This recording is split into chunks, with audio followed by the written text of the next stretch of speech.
Biology की कुछ महत्वपूर्ण क्वेश्चन आपके सामने है। आइए हम चर्चा करते हैं, देखते हैं कौन कौन क्वेश्चन काफी महत्वपूर्ण है, इनमें हम चर्चा करेंगे। तो यहाँ पर लिखा है कि नोट, यानी सभी प्रश्न करना अनिवार्य है। यहाँ पर क्या लिखा है? सभी प्रश्न करना अनिवार्य है, जो परीक्षा के दृष्टि से काफी महत्वपूर्ण होंगे। आइए देखते हैं कौन कौन क्वेश्चन है। तो इसमें हमें सबसे पहले जो क्वेश्चन देखने को मिलता है, इसमें पहले नंबर पे है स्त्री केसर यानी कि जायांग का नामांकित चित्र बनाइए। यानी कि कह सकते हैं कि स्त्री केसर जायांग का नामांकित चित्र बनाने की बात की जा रही है। ये परीक्षा के दृष्टि से काफी महत्वपूर्ण है।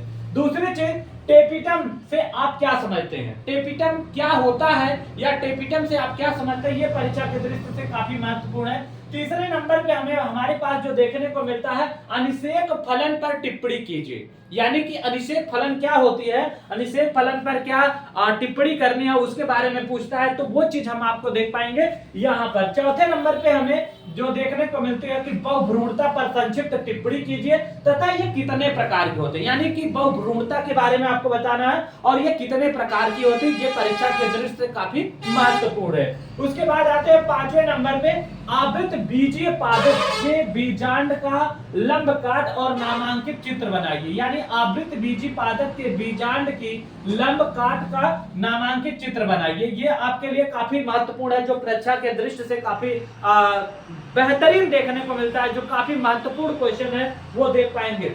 छठवें नंबर पे हमें जो मिलता है, आवृत बीजीय पुष्प की संरचना का वर्णन करना है। यानी कि आवृत बीजी पुष्प जो होती है उसके कह सकते हैं कि संरचनाओं का वर्णन करना है। उसके बाद लघु बीजाणु जनन से का सचित्र वर्णन कीजिए। यानी कि लघु बीजाणु जनन जो होती है उसका सचित्र वर्णन करना है, जो 2024 के लिए काफी महत्वपूर्ण क्वेश्चन है। उसके बाद परागण से आप क्या समझते हैं?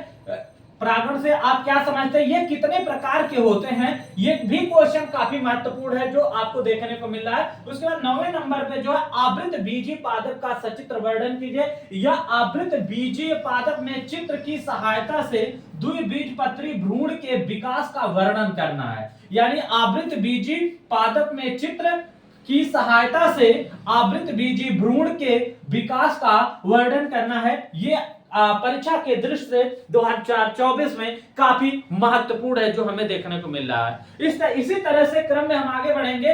द्विनिषेचन पर संक्षिप्त टिप्पणी लिखिए। आखिर द्विनिषेचन की क्या प्रक्रिया होती है, ये क्या होते हैं, उनके बारे में आपको अध्ययन करना है। फिर उसके बाद आते हैं, सार्टोली कोशिकाओं पर टिप्पणी लिखना है। किस पे लिखना है मेरे बच्चों? सार्टोली कोशिकाओं पर। ये काफी महत्वपूर्ण है कि सार्टोली कोशिका जो होती है वो क्या होती है, इस कोशिकाओं पर आपको टिप्पणी लिखना है, यानी कि आपको आंसर देना है। उसके बाद आवर्त चक्र से आप क्या समझते हैं? आवर्त चक्र क्या होती है, इससे आप क्या समझते हैं? उसके बाद आते हैं 13वें नंबर पे, शुक्राणु जनन या शुक्र जनन क्या होता है, विभिन्न अवस्थाओं का वर्णन करना। यानी कि शुक्र जनन की क्रिया जो होती है वो क्या होती है, उनके विभिन्न अवस्थाओं का अध्ययन करना है, जो परीक्षा के दृष्टि से काफी महत्वपूर्ण होता है, जो हर बार कहीं न कहीं ये परीक्षाओं में पूछ लिया जाता है। उसके बाद जो होते हैं, इसमें आपको देखने को मिलते हैं 14 नंबर पे, यानी अपरा की परिभाषा दीजिए और उनके कार्यों को लिखना है। यानी अपरा क्या होती है, उनको परिभाषित करना और उनके जो कार्य होते हैं उनके कार्यों का क्या करना, अध्ययन करना।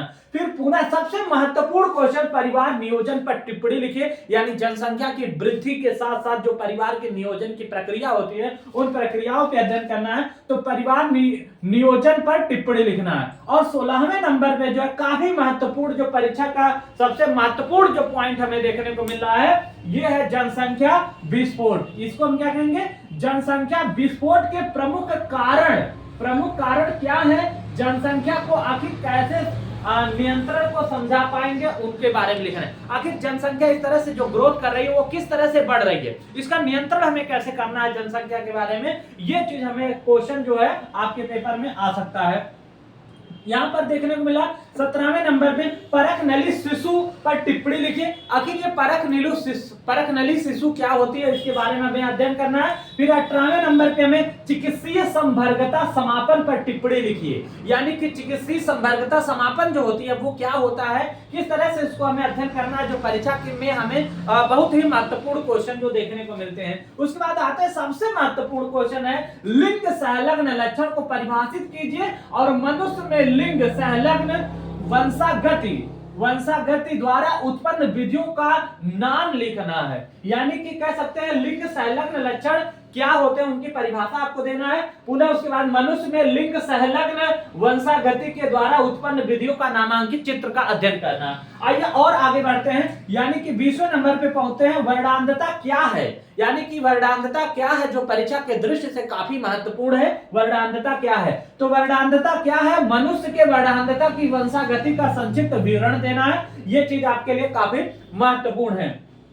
इसके बाद देते हैं 21 नंबर पे हमें मिलता है मेंडल की प्रभाविता के नियम से आप क्या समझते हैं। आखिर मेंडल ने जो अपना नियम प्रस्तुत किया था उसमें सबसे महत्वपूर्ण जो नियम है प्रभाविता के नियम से आप क्या समझते हैं। तो मेंडल की प्रभाविता के नियम से क्या समझते हैं, इससे भी और महत्वपूर्ण जो हमारे पास प्रश्न आता है क्लास 12 के लिए, यानी कि मानव कह सकते हैं कि अपूर्ण प्रभाविता से आप क्या समझते हैं। यानी कि अपूर्ण प्रभाविता से आप क्या समझते हैं। 23वें नंबर पे मानव लिंग निर्धारण से क्या तात्पर्य है, इसकी क्रियाविधि का रेखांकित चित्र समझाना है। यानी मानव जो लिंग होता है उस वो किस तरह से निर्धारित किया जाता है उसको हमें चित्र के माध्यम से यानी रेखा के माध्यम से आपको समझाने का है। ये क्वेश्चन आपको परीक्षा की दृष्टि से काफी महत्वपूर्ण है। और यहां पर 24 नंबर पे ए बी ओ रुधिर वर्ग, यानी कि ए बी और रुधिर वर्ग की विस्तृत विवेचना करना है तथा उसकी वंशागति को समझाना है। यानी एबीओ जो रुधिर वर्ग होता है, रुधिर वर्ग का विस्तृत विवेचना करना है तथा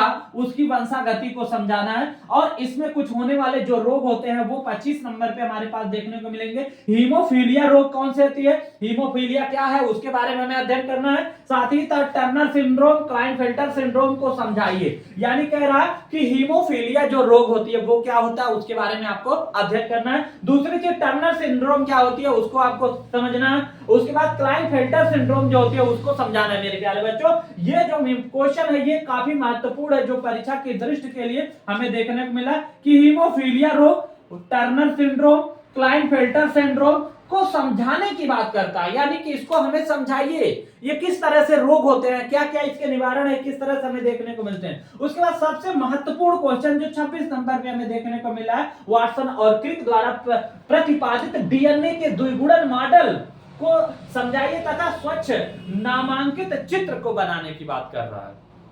किसकी बात कर रहा है, यानी वाटसन और क्रिक को प्रतिपादित जो डीएनए द्विगुणन मॉडल होता है उसके मॉडल को समझाना है तथा स्वच्छ नामांकित चित्र को भी बनाना है कि इसका जो सचित्र वर्णन भी करना है यहाँ पर।